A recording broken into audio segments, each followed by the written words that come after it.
Welcome back to Your Average Witch, where every Tuesday we talk about witch life, witch stories, and sometimes a little witchcraft. 2 reminders before we get started. Number 1, this weekend you can find me at the Ninth House for their All Souls celebration and grand reopening. I'll be there on Friday, November 1st from about noon to 5, selling jewelry and spell kits and a couple other cool things, maybe some crepuscular conjuration tank tops.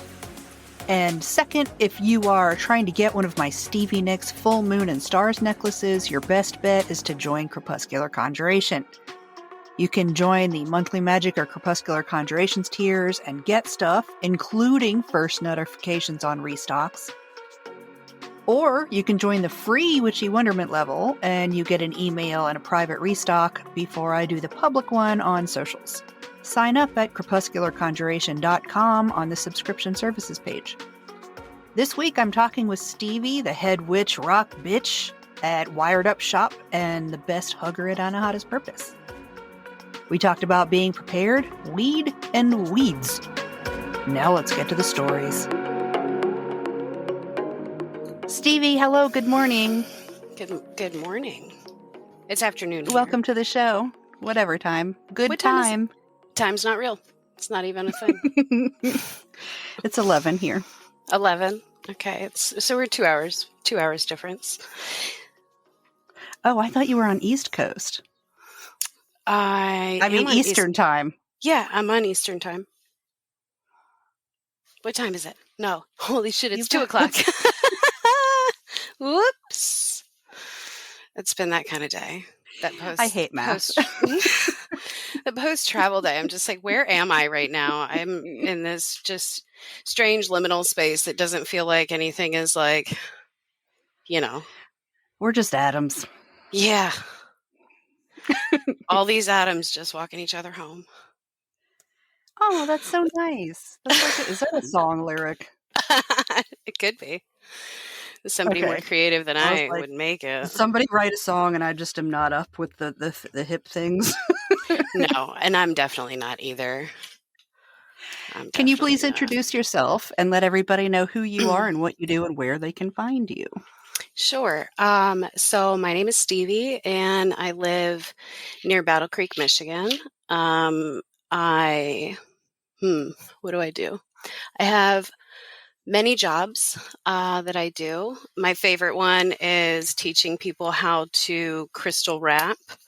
And I also like to tinker in nature with children and teach survival skills. And those right now are my fun jobs. I also provide insurance benefits to companies all over the world. Right? It's not all over the world. No, I'm exaggerating. But all over a lot of the East Coast and some of the Midwest. And yeah, it is gross. Not a fan. So I've been working on a website for Mick and I to share for the crystal wrapping. And then he does like wire wrap name jewelry for people, wire bracelets and stuff like that. You can find us at wiredupshop.com. Mick has a Facebook called Wired Up. If you type it into the search bar, it's Wired Up Jewelry. When it pulls up, it'll be Wired Up Designs. But he makes those custom name necklaces. There's a link to our website through that. I did actually just make my very first TikTok. Oh, wow. I know. I'm a little behind. Did you know, actually, fun fact, that it takes the average user 36 minutes of scrolling TikTok to become completely and fully addicted to it? This is why I have not. But I took it off. I have been able to leave it not on my phone and like keep it off. Yeah. But I made a TikTok for Mick, actually, because when he makes these things, he makes them all like by hand, sort of like how we do in our crystal wrapping class. But he uses pliers and he bends them into like the most beautiful cursive script. So I made a TikTok about it. And it's 123 Stevie D, I think is my TikTok. And I'm going to try to post more. But again, lots of children and many Aries placements later. Here we are. Do you call yourself a witch? Oh, yeah. but not not in certain crowds, maybe. Well, when nobody wants to get beaten to death. What No, does it mean to you when you call yourself a witch? I think for me, being a witch is about being a healer, in tune with nature and everything that is around us. Yeah. I also want to point out that Stevie and I know one another, which is why I felt comfortable saying that to her. I'm an open book. I would not say that to a guest I did not know or have not hugged. Oh, your hugs are so good. I just wish I could hug you Really? right now. Yes. No, your hugs are so good. No, bitch, your hugs are so good. Do you have any family history with witchcraft? Or even if your family was like, absolutely not, how dare you, they still did witchy shit? They do the witchy shit, but they don't know that that's what they're doing. You know? My family is Irish Catholic, right? From like forever and a day. Nobody ever really talked about witchcraft, but I remember my mom hooking me up, I think, for Christmas one year with like a 3-book set, and it was like tarot, palmistry, and astrology, or no, tarot, palmistry, and handwriting analysis. They were these like little fat, chunky boy books, and I just like dove right in. So she always supported that. Your Catholic parent bought that for you? Yeah, I mean, she's also not practicing. I think there's probably like some history there, maybe. But my grandma baptized me in her bedroom with holy water off a QVC, so I guess that's what that's what makes us Catholic. I'm not sure how that actually works. Wow, that's and so here we are. You know, I capitalism. remember, right? Fucking QVC. God damn it. And so, you know, here we are. My mom, oh, you know what? Maybe your listeners can help me out here because I've been on a quest. I've been on a quest for something from my childhood. Okay. And I grew up late 80s through the 90s. And there was like a subscription. You remember you could get the subscriptions to like everything. You could get 89 CDs for, you know, 1 cent Columbia plus House, $5.99. yo. Yes. So there was like a binder with the cards that would come, and you would get like a new little bundle of cards and this big giant binder, and they would send you new ones. There were several different types, right? So one of them was about wild animals. I think one of them was about sports, and the other one specifically is teen works. And it was like, you know, like the bowling shirt, kind of teal, purple, whatever, that was on the front cover. But there was a witchy version with like spells and herbs and crystals and all of this stuff. And I remember getting these and being so fucking hype every month because I knew they were coming. And I would just go do spells in the yard because I was like an only child for a long time. My brother's like 11 years younger than me. So I was like doing spells and witchcraft and shit in the backyard after school, and nobody's home because I was one of them kids, you know. Yeah. Good old latchkey. Right? And here we are, I guess. I know other people have heard of that because somebody else asked about that like 4 years ago. I think it may have been me. I think that I asked in the Marco group. Oh, like, maybe it was you. Back a minute ago. And you know, people were like trying to help me, and I can't find it anywhere. I know it exists. This better not be like some Mandela effect bullshit because I'm going to be really pissed. Yeah, that's irritating. It exists. As far as all the responses to it. It exists.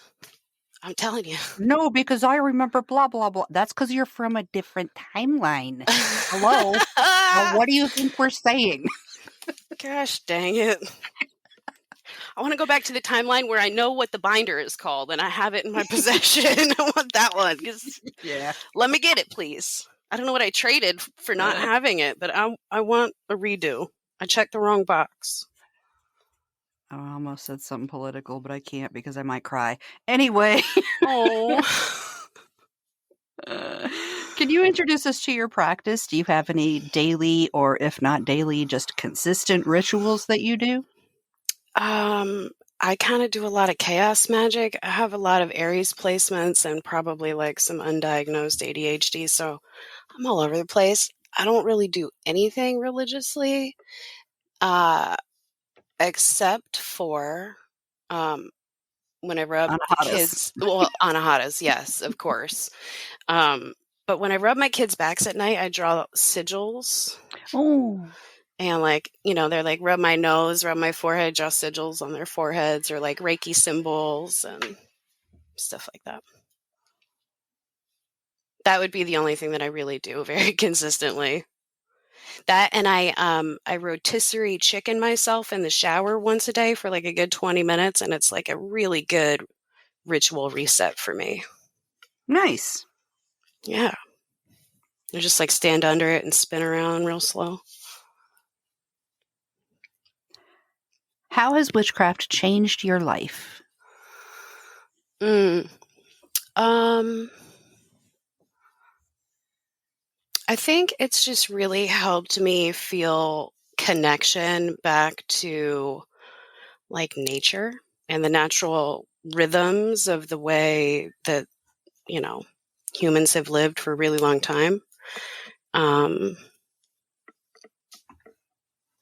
Yeah. What would you say is the biggest motivator in your practice, and has it changed since you first started? I think that it has changed and evolved over the years just because, I evolved over the years. I was never really super consistent with anything until I had the children, I guess. And even then, it's a little dicey. It's a little dicey. But I think that I just totally lost my train of thought. Can you repeat your question? What's the biggest motivator in your practice? Has it changed since you started? Oh, yeah. So my biggest motivator is, I guess it kind of ties back into my kids, because I realized that as I started learning about like herbal plants and the native plants that grow here, and how to be a good steward to the earth and everything that lives on it. I don't kill spiders anymore. It was like a huge step for me. I would have nightmares about them, and I stopped killing them. And I think that I do a lot of like green witchery. And so being able to also teach children how to do these things, especially be a good steward, making stuff out of the raw materials that are available. I think that that's sort of been a motivator for me, especially recently in the last couple of years. What's your biggest struggle when it comes to witchcraft? I don't know. I think finding the time to like sit down and really dive in, because I have 3,826 children. That's and a it's lot. difficult. It is a lot. You know how many hands they have? Holy shit. I don't like thinking about that. So It many sounds like I have eyes. more than the regular amount that the number would have. When they're getting into everything, it do be like that. It do 73. Be like that. Yes. Yes. And 49 stomachs for snacks only. Right. The stomachs only hold the snacks. That makes sense. You got to feed on those hands. The kids, I mean. The time. I meant the time.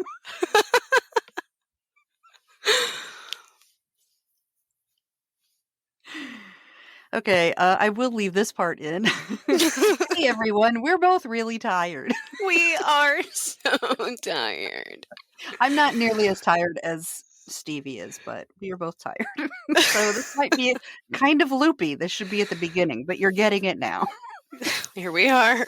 I said buckle up. We should have been prepared. Do you ever have self-doubt or imposter syndrome about your practice? And if you do, how do you beat it? Mm.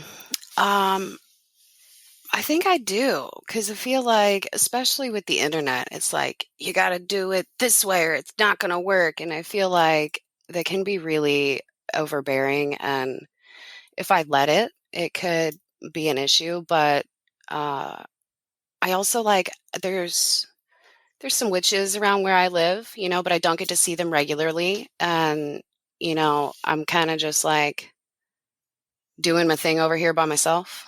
So when it comes to like sharing information about the things that I do in my practice, I feel like, well, is it right? Am I doing it right? Like it feels fine. And so that's just what I go with. If it feels fine, then it's okay.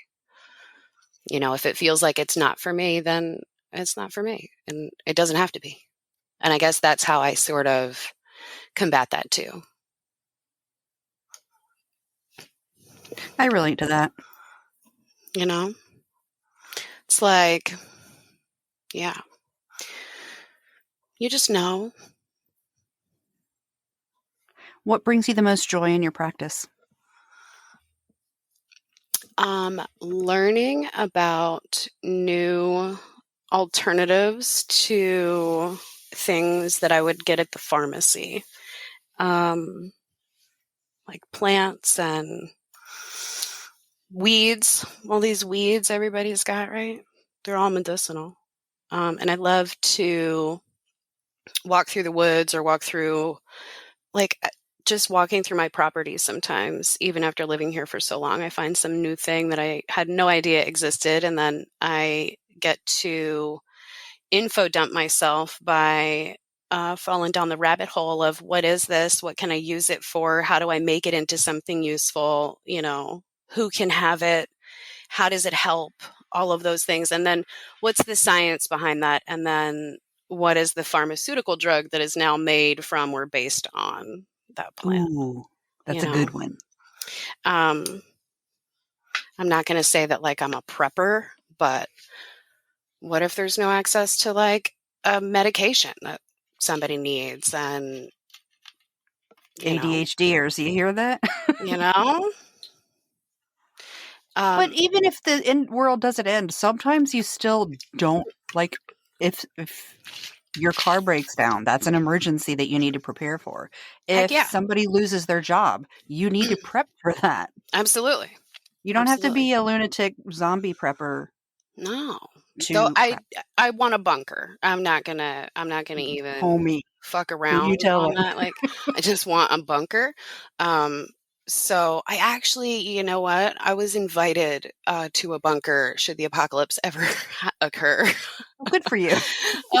Because I bought my kids a 4-wheeler from some dude out on a farm. A couple towns over from here. And there's like a big old radio tower at the corner of his property. And they're like 183 years old.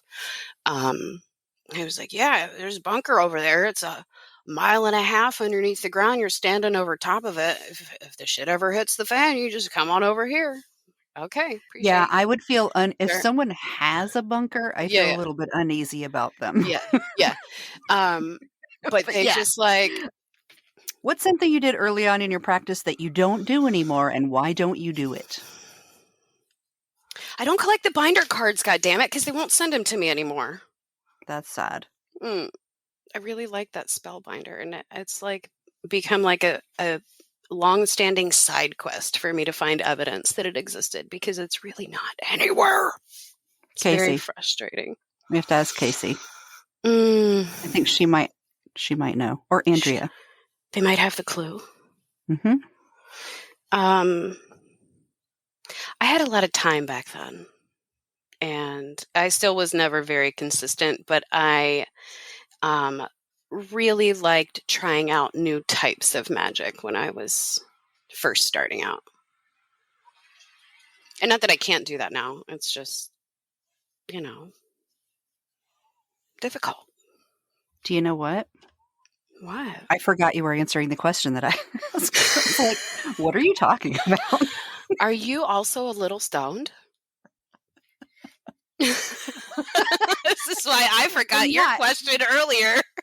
I'm not, but I only do that at night so I can sleep. If I Mm. do it during the day, then I will have probably some sort of nervous breakdown. Oh no. You need an indica with a higher CBD and CBG than the THC. Those are words. They are Anyway. letters of the alphabet. Don't try to confuse me right now. I'm tired. I can text you later about things. Okay, cool. Okay, and then you can research and peruse on the cord. What's your favorite tool? It does not have to be a physical object. It can be a song or a smell or whatever. How do you use it?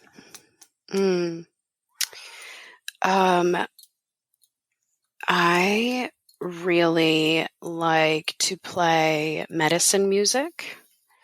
And I play, Mick and I play medicine music for the cannabis plants that we grow.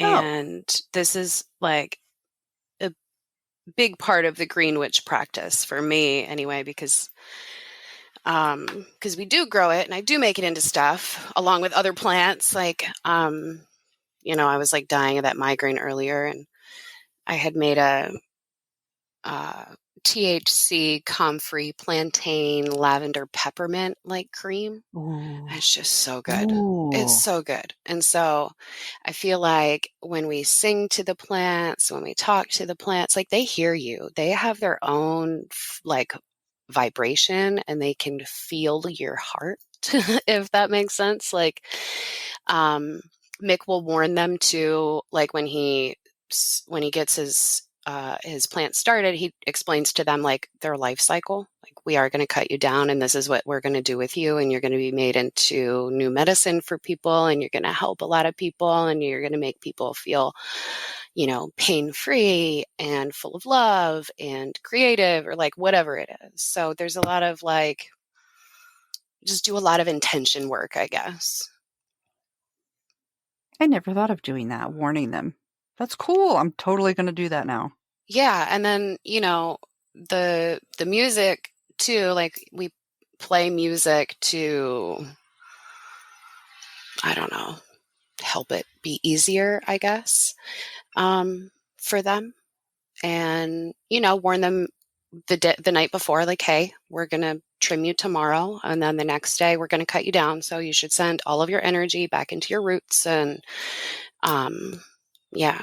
So this year I would like to make hemp cordage. One of the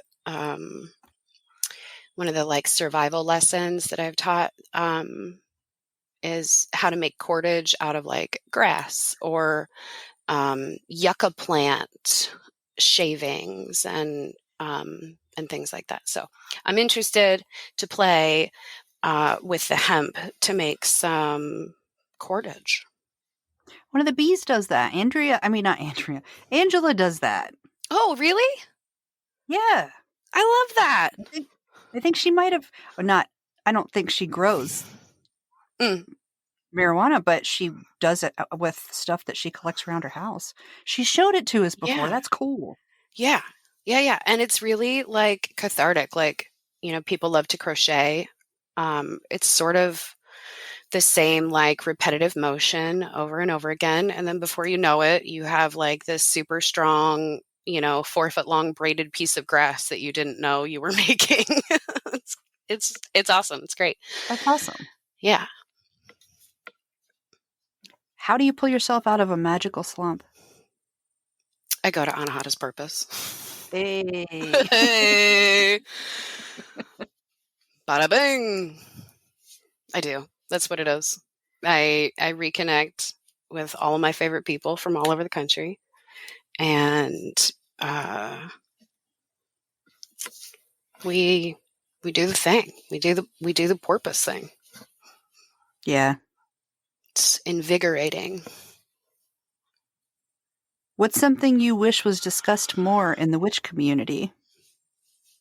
Spiritual bypassing. I know that we do talk about this a decent amount, but I'm just going to bring it up again. Like, don't be a dick. Don't be toxic. Don't be like, you're fine. Shut the fuck up. I'm not fine. I'm crying. I'm clearly not fine.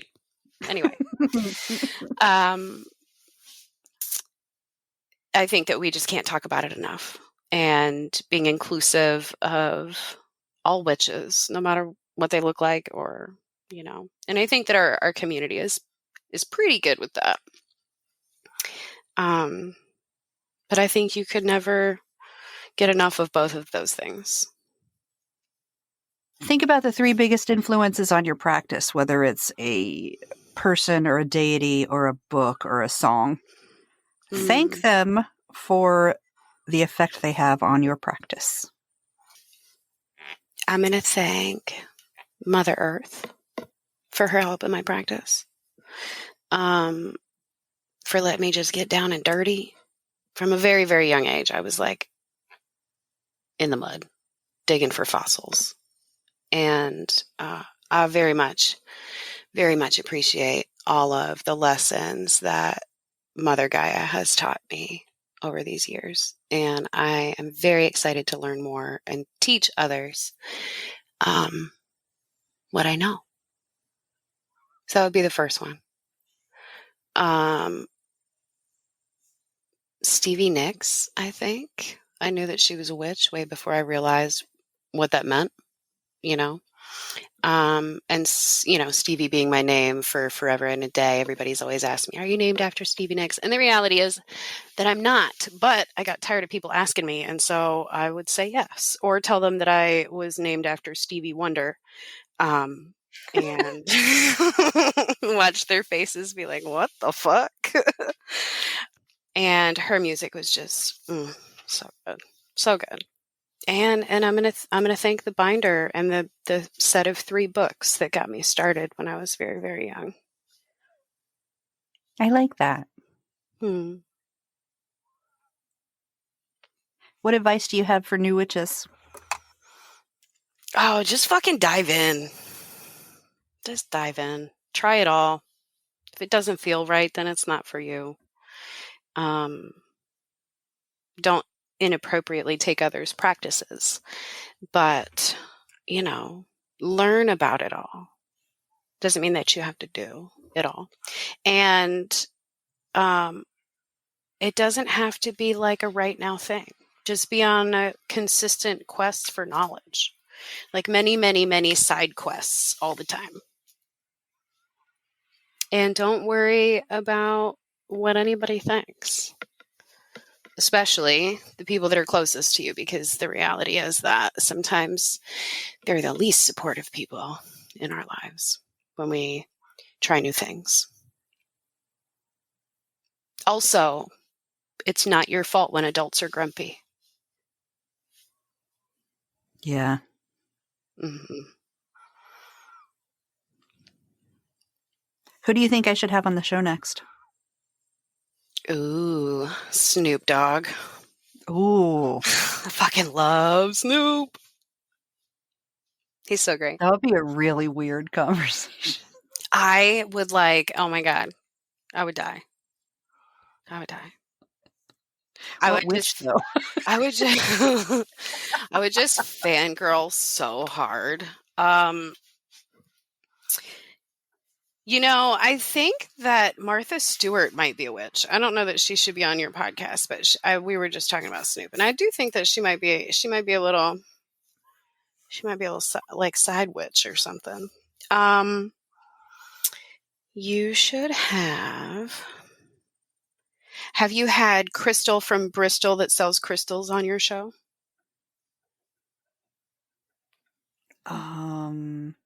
She has. I can't remember. No, I don't think. Have I?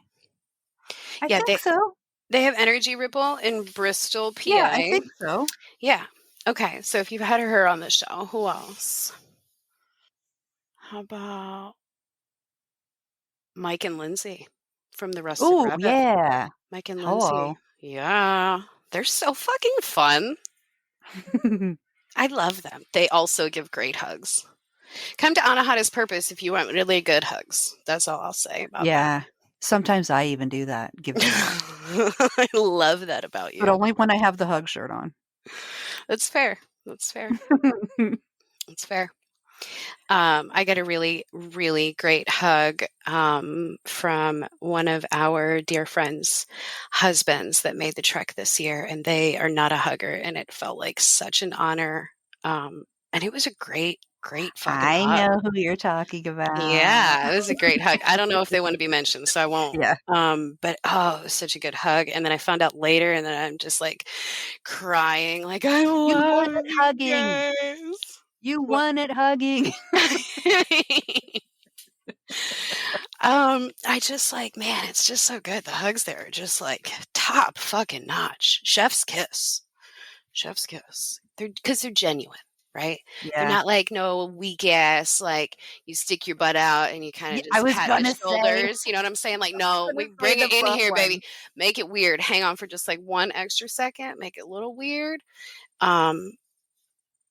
But don't, accost anybody. Just like hug them real good. You know what I mean? If you're gonna hug, make it a real freaking hug. Make it a real hug and ask permission. Jesus H. Ask permission. For crying out loud. I'm a hugger. I will fucking hug a snapper turtle. And I did try one time. I'm a hugger, but I always ask. Always ask. It's important. Consent, kids. Consent. I agree.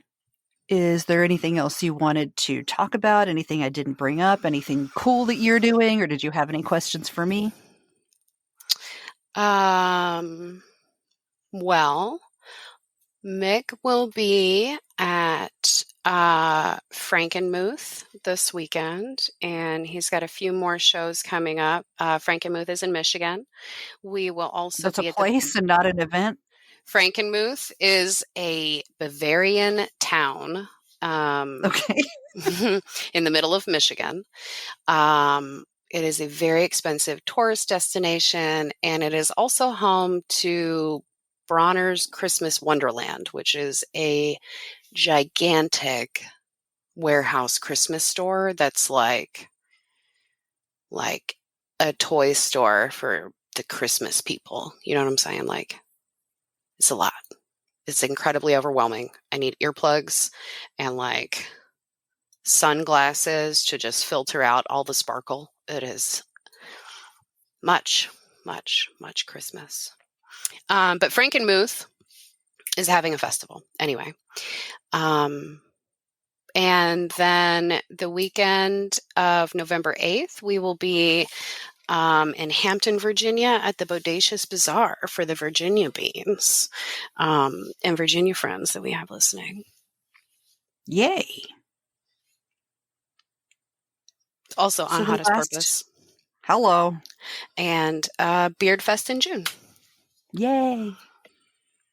So the last two things I ask of guests are, number one, please recommend something. It doesn't have to be witch related, just whatever you're into this week.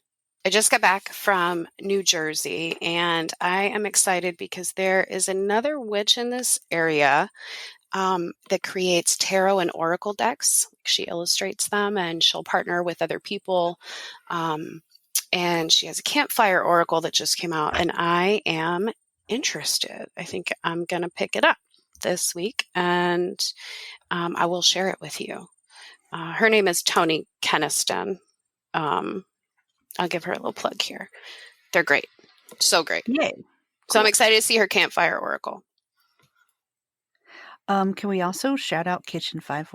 It's not 5197. What is it? Is it 519? Yeah. Yeah. Oh my God. Please. Can I just tell you, I spent a week with the John of the Kitchen 519, and it's always great. It's always great. He sent us home with a good portion of the smoked brisket lasagna, and I just ate that for lunch, and it renewed me. I'm a whole human again and no longer a werewolf stuck in a liminal space. That's in New Jersey, right? Yes. Glendora, Okay. New Jersey. Yeah. DoorDash, Grubhub. And the reason I know is because John is the one who makes the pita hummus that I rave about at Anahata's. Oh my gosh, it's so good.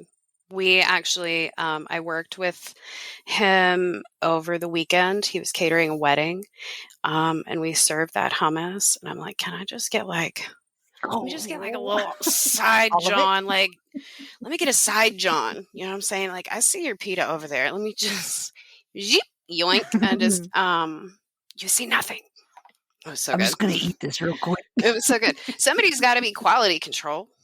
You know, you got to make sure it's going out good. Okay, the last thing is, please tell me a story. It doesn't have to be a real story. It doesn't have to be about witchcraft. Just tell me a story. Oh, what kind of story? If it is a real story, it's my favorite. Especially if it's something ridiculous that you retell when you are with a certain group of people, whether it's family or friends, but you all tell the story. You all know the story, but someone tells it so you can all laugh. Okay. So as stated, I have 3,829 children. But I will tell you a story. So my one of my children was potty training, and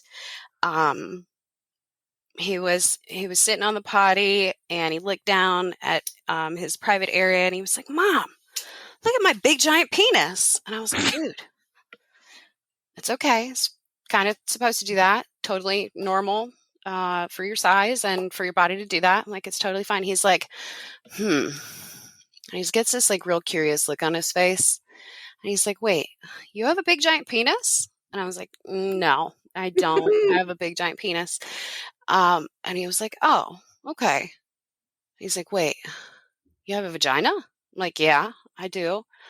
He's like, "Oh, you have a big giant vagina?" Bro, well, I do now because your big old head came out of it. Thank you very much.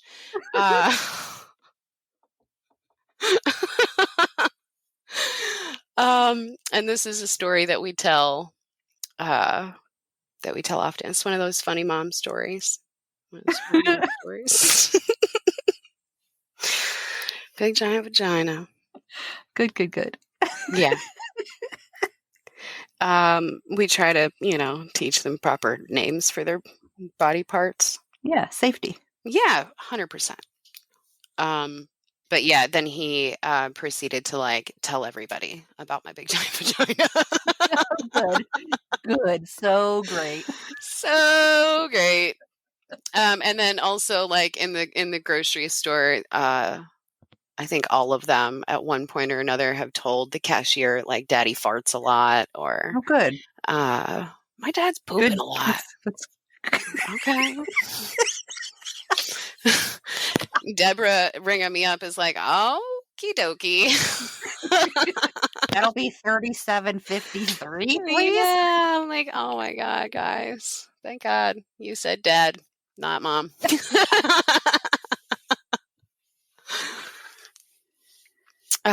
Yeah. Funny. Children are just too much. Well, thank you for the stories and for hanging out with me. Thank you. Really fun. Thank you for having me on your show. I love you. I love you too. I can feel your hug. Oh, yay. Good hug. Okay, so everybody make sure you go down below, click those links, go follow, go look at their website, and I will see you on probably Instagram. Okay, bye. Bye. Stevie, welcome to Hive House. Hi. We love you. I'm so happy to be here. Yay. Yeah. Okay. I have cards. Please say when, and I will draw one for you. Oh, okie doke. When? On a scale of 1 to 10, 10 being the most attractive, what would you rate yourself? Oh, that's a terrible one. Today, I am a 10 out of 10. Don't start no shit, won't be no shit. Straight up. I love them kids. I mean, there might be a little bit of shit, but...